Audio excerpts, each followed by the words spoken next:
ꯑꯩꯈꯣꯏꯒꯤ ꯏꯄꯥ ꯏꯄꯨꯅ ꯌꯨꯝꯐꯝ ꯐꯖꯕ ꯑꯆꯧꯕ ꯂꯦꯡꯉꯔꯣꯏꯗꯕ ꯌꯨꯝꯐꯝ ꯑꯆꯧꯕ ꯑꯃ ꯊꯝꯂꯝꯃꯤ ꯁꯤꯒꯤ ꯌꯨꯝꯐꯝꯁꯤ ꯑꯩꯈꯣꯏꯅ ꯉꯥꯛꯄ ꯍꯩꯇꯕꯗꯒꯤ ꯃꯆꯦꯠ ꯃꯆꯦꯠ ꯀꯥꯏꯊꯔꯛꯑꯒ ꯉꯁꯤ ꯑꯩꯈꯣꯏ ꯃꯩꯇꯩ ꯍꯥꯏꯕ ꯐꯨꯔꯨꯞ ꯑꯃꯗꯤ ꯂꯩꯍꯧꯔꯤꯕ ꯐꯨꯔꯨꯞ ꯀꯨꯟꯊ꯭ꯔꯥꯒ ꯃꯔꯤꯁꯤ ꯑꯩꯈꯣꯏ ꯀꯃꯥꯏꯅ ꯍꯤꯡꯃꯤꯟꯅꯍꯧꯗꯣꯏꯅꯣ ꯑꯩꯈꯣꯏ ꯀꯃꯥꯏꯅ ꯍꯤꯡꯃꯤꯟꯅꯍꯧꯗꯣꯏꯅꯣ ꯑꯃꯗꯤ ꯑꯩꯈꯣꯏ ꯇꯨꯡꯒꯤ ꯇꯨꯡꯂꯝꯆꯠꯇ ꯀꯔꯤ ꯎꯔꯤ ꯍꯥꯏꯕꯁꯤ ꯑꯩꯈꯣꯏ ꯈꯪꯗꯕ ꯃꯇꯝ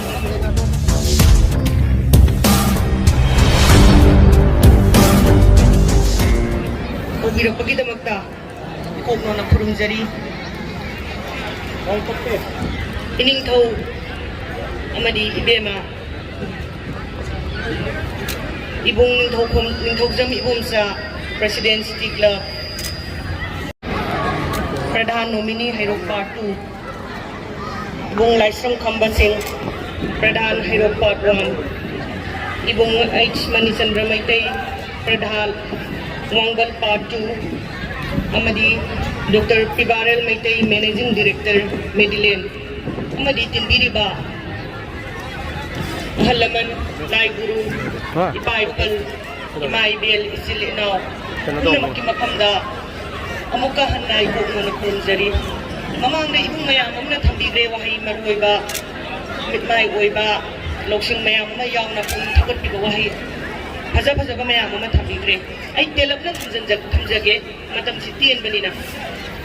मणिपुरगी येलोंगिना थलंबा अखोइगी येलो मसाना हाइतारे मसी इम्फालदगी लाक्पा अइनदी अइ ngasi बौदा उवा फंग्रबा सकम अमा ngasi हैरोक्ता अखोइगी युगी लाक्पीगी मसाना सि ngasi चेराव नुमितसिदा सानरगा लेरमगा मसी योखलगा हिंगलगा थनंबगी मसक्सि उबदा अइंगोंदा यामना अंगपा मा फावी अदुना सिटी क्लब की सिलनाव सिंदा अइना हाइजनिंगबसी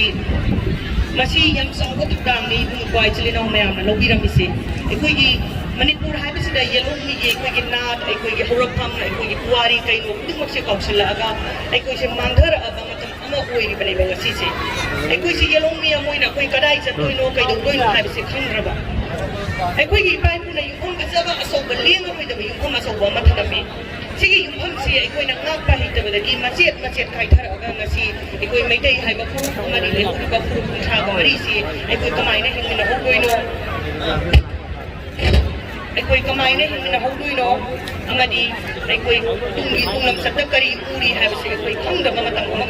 अमा ओइरबनि ngasi सिगी तानफमसिदा अखोइना येलोंगी मसाना युगी लाक्पी अखोइना बुंनांसाइ पनबिरंबा सबोल कांगजै मुक्ना कांगजै मसिंग नांगमदना आउटडोर की मपान की अखोइना इपा इपुना अचौबा सानबगी लंबीसिदा अखोइ युमफम अचौबा अमा थंबिरमेबा सिगी युमफमसि अखोइ सबोल मफम लेसलक्ट्रे मसी ngasi सबोल कांगजै अखोइ ममिंगी ओइना सानरे मुक्ना मसक उगिद्रे लोजिन लोयारा खरा उबा नतना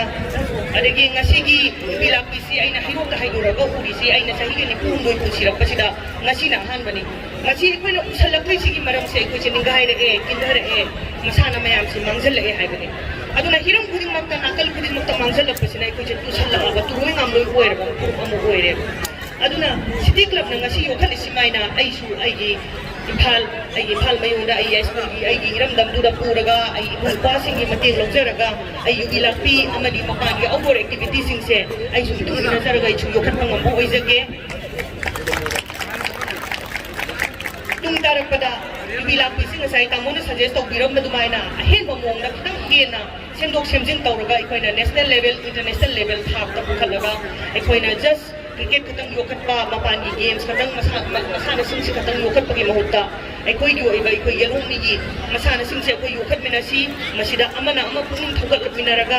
अखोइना असंबा पुनमक अखोइ कदाइदगी हाइबदु पुथोकमिनरगा अंगम पुथोकमिनरगा अखोइगी मसाना सिंगसी मालेमगी थाकता पुखटुना अखोइगी अंगाम हौरइबा मयामसी निसागी पाक्तगी कल्लगा सानबु सेमगा मखोइगी हक्चांग सेमगा मखोइगी लेरिबा मबुदी मरोकसिंग पिथोरिबा खुदिंगमक्सी अखोइ खुदिंगमक पुत समिनरगा मणिपुरसी अमुक्तंग मायोन सुना खुमिनरकपा ngambo ओइसी मणिपुरना माइ पासन अनोबा सहिना अवोनबा मणिपुर अमा पुरकपा ngamba अहेनबा थुंगना हेना लैबा ngamba अरानबा खुदिंगमक लैबाकु नमथबा खुदिंगमक अखोइ माइथिबा पीबा ngaminnaba ओइबा सहि अमा खुमिनरकपा ओइरसी हाइरगा इकोंगोना अमुका हना खुरुमजै